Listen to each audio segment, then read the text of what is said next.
English as a language was demanded by Indians. Till now, we have seen how Britishers were imposing English on Indians. But now, in this audio, I'm going to discuss how Indian people themselves were demanding English as a language to be introduced in India. Now, we know that Christian missionaries put in a lot of efforts in order to educate Indians in English language. After so much incentive efforts by Christian missionaries, a great demand for English and English education was created specifically in Bengal.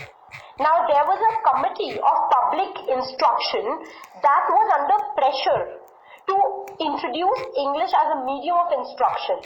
People in Bengal were so eager to learn English that the Committee of Public Instruction was under pressure. And as I've mentioned in the previous video, Governor Warren Hastings, who had a great respect for Indian traditions, he, on the other hand, was busy introducing Oriental learning in classical Indian languages during his tenure. So when he was the governor, he introduced Oriental learning in classical Indian languages, that is Sanskrit and Persian, and he introduced this in two important colleges. One is Calcutta Madrasa, MADRASA, Calcutta Madrasa, that was established in 1781, and then we have Benares Sanskrit College, that started in 1791. So in these two colleges, Warren Hastings was introducing Oriental learning, but on the other hand, we find that Indian people themselves were looking forward to learn English and to get English education. So in 1824, these colleges, Calcutta Madrasa and Benares Sanskrit College, along with Delhi College, Agra College and other institutions imparting Oriental education, started classes in English. Okay, because there was so much demand by the Indian people.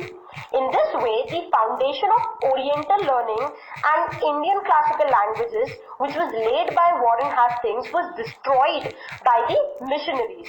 And all of these colleges turned into English education. Indian students, when got to know about all these colleges teaching in English, they rushed to English classes with lots of enthusiasm and eagerness. And in 1780 to 1795, a number of English newspapers were started which encouraged Indians to write in English. Moreover, in 1830, employment opportunities were opened for English-educated Indians. And that is why people led towards English education, because they saw that if they know English, they are going to get so many job opportunities. So, with religious motive of spreading Christianity and with a political motive of trade, expanding British Empire, English was introduced in India, but then Indian people, however, accepted it and further demanded it. So it was not just Britishers' motive to introduce English in India, it was even the demand of Indians to be educated in English. There was an incident, a very famous incident, in which a group of citizens from Calcutta approached the Chief Justice of Supreme Court, whose name was Sir Edward Hyde, Hyde, Sir Edward Hyde, and said that Indians are deficient in morals, and they pursued Sir Edward Hyde, the Chief Justice of Supreme Court in Calcutta, to open a college offering English education, because they thought that this moral deficiency in Indians can only be eradicated by English education.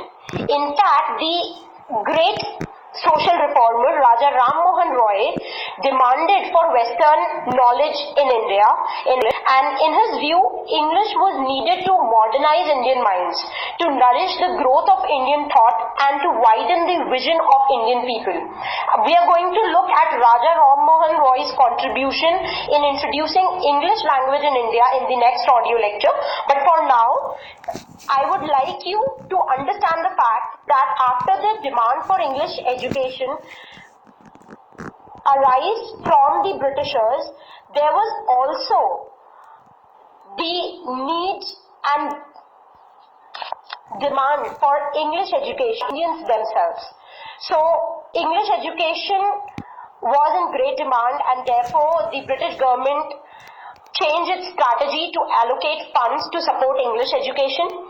So it's very important for you guys to understand the fact that one might not say that British imposed English on Indians.